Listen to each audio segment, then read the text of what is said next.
अस्सलाम वालेकुम एवरीवन। उम्मीद करती हूँ कि आप सब लोग खैरियत से होंगे। तो आज की वीडियो बहुत ही ज़्यादा इंटरेस्टिंग होने वाली है क्योंकि ये क्लास 11th की उर्दू की तमाम डिटेल्स मैं आपके साथ शेयर करने वाली हूँ कि हमने इसके पेपर को कैसे अटैम्प्ट करना है, क्या क्या चीज़ें हैं जो इसके अंदर आएंगी, उन्हें राइट कैसे करना है, एमसीक्यूज़ कैसे करने हैं।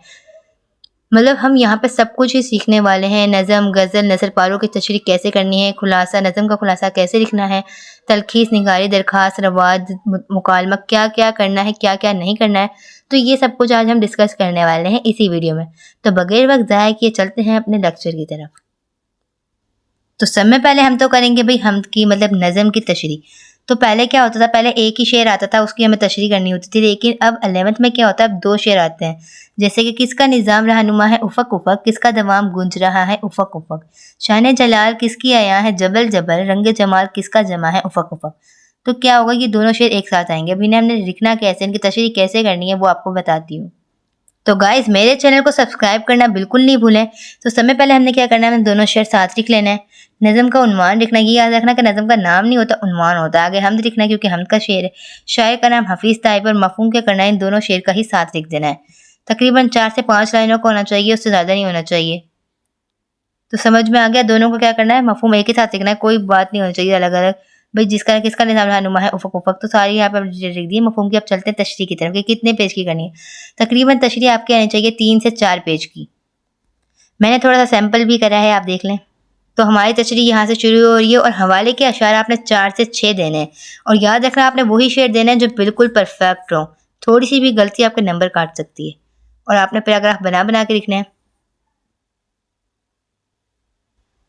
आप देख सकते हैं कि मैंने हर जगह शेर दिए हुए हैं, फिर आगे कोटेशन भी दे रखी है। और इस बात का खास ख्याल रखना है कि आप क्या कर रहे हैं, आप 2 शेर की तशरीह कर रहे हैं तो आपने यहाँ पे ना किसी भी चीज़ से मार्क नहीं करना कि भाई आप क्या कर रहे हैं। आपने यहाँ पे दूसरा शेर कहाँ खत्म हो रहा है, ये पहला शेर कहाँ से शुरू करा है, ये नहीं बताना आपने। देखिए तो मैंने यहाँ से दूसरे शेर में लिखा है, तो मतलब दूसरे शेर की तशरीह मैंने यहाँ से लिखना शुरू करी, दूसरे शेर में शायर क्या कहता है। बस मैंने इसे किसी चीज़ से हाईलाइट नहीं करा। अक्सर लोग क्या करते हैं, हाईलाइट कर देते हैं। तो ये थी हमारी थोड़ी सी तशरीह नज़म की, जो मैंने आपको बताई कैसे राइट करते हैं।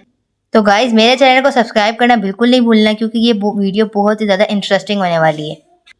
अब हम चलेंगे गज़ल की तशरीह की तरफ। अब गज़ल में क्या होता है, गज़ल में आते हैं 4 शेर, जिनमें से करने होते हैं 3। क्या करने होते हैं, अलग अलग तशरीह करनी होती है, जैसे इसकी अलग, इसकी अलग, इसकी अलग, क्योंकि इन सब के मफहूम एक जैसे नहीं होते। सर में सौदा भी नहीं, दिल में तमन्ना भी नहीं, लेकिन इस तरह के मोहब्बत का भरोसा भी नहीं।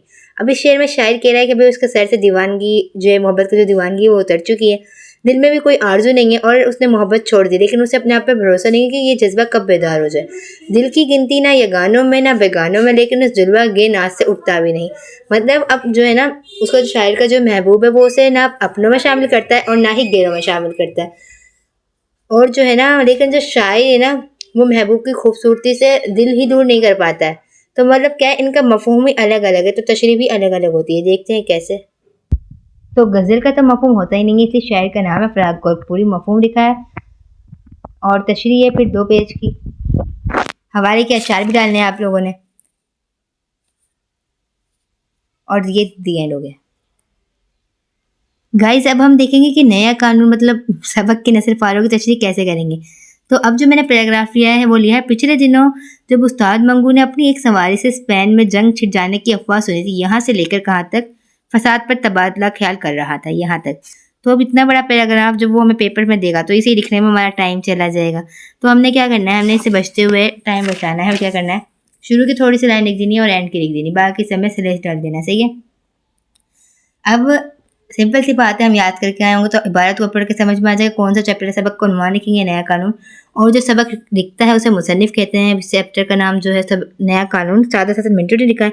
माखस कलियाते मिंटू है और सिर्फ अफसाना है। सियाक को सबाक हमने लिखना है। ये आपको सिर्फ एक सैंपल के तौर पर दिखा रही हूँ, पता चले आप स्लैश डाल कर आ जाए। 8 से या 12 लाइनों का आपने सियाक को सबाक लिखना है। और तशरीह लिखनी कम से कम 3 गुना ज़्यादा, मतलब 3 पेज की लिख देनी है। उसके बाद हमने खुलासा कैसे देखना है। खुलासा तो सिंपल है, सिंपल सी बात है। सबक को उन्वान लिखेंगे, मुसन्निफ का नाम, माखस हिंद, और 2 सफ़ात या 2.5 सफ़ात का लिखना है बस। नज़म का खुलासा भी आता है, नज़म का उन्वान, शायर का नाम और खुलासा 10 लाइनों पर मुश्तमिल हो बस। हमारे चैनल को सब्सक्राइब करना बिल्कुल नहीं भूलना। उसके बाद आती है दरखास्त या रवात। तो हमने रवात तो करनी नहीं है, दरखास्त ही करनी है। तो सबसे पहले क्या करना है, कोई भी दरखास्त होगी उसका नाम ऊपर लिख देना है। आगे लिखना है बाकी में जनाब प्रिंसिपल गवर्नमेंट कॉलेज, अलिफ व जीम लिख देना। उसके बाद उन्वान बताना है कि भाई क्या है दरखास्त बराए फीस माफ़ी, तो जनाब अली। उसके बाद आपने क्या करना है, दरखास्त गुजार आप किताब फरमान दाल रेसिन और यहाँ पे तारीख दिनी, जहाँ पे आपने आप किताब फरमान लिखना है वहाँ पर। तो गाइस लास्ट में हमारे पास जो आती है वो आती है तलखीस। अब तलखीस क्या होती है, अब तलखीस हमें ना कोई एक पैराग्राफ देते हैं। मैंने आपको पिछली वीडियो में बताया था, वो एक पैराग्राफ देते हैं, उसे हमने ना छोटे अल्फाजों में करना होता है। मतलब उन्होंने दिया 100 अल्फाज का, तो हमने उन्हें 24 में कन्वर्ट कर दिए। अब उसी पैराग्राफ के लिए हमने उनके उन्वान लिखने गई, आर्ज़ू तमन्ना और तलखीशुदा इबारत ऐसे। तो अब मुकालमा कैसे करते हैं वो बताती हूँ।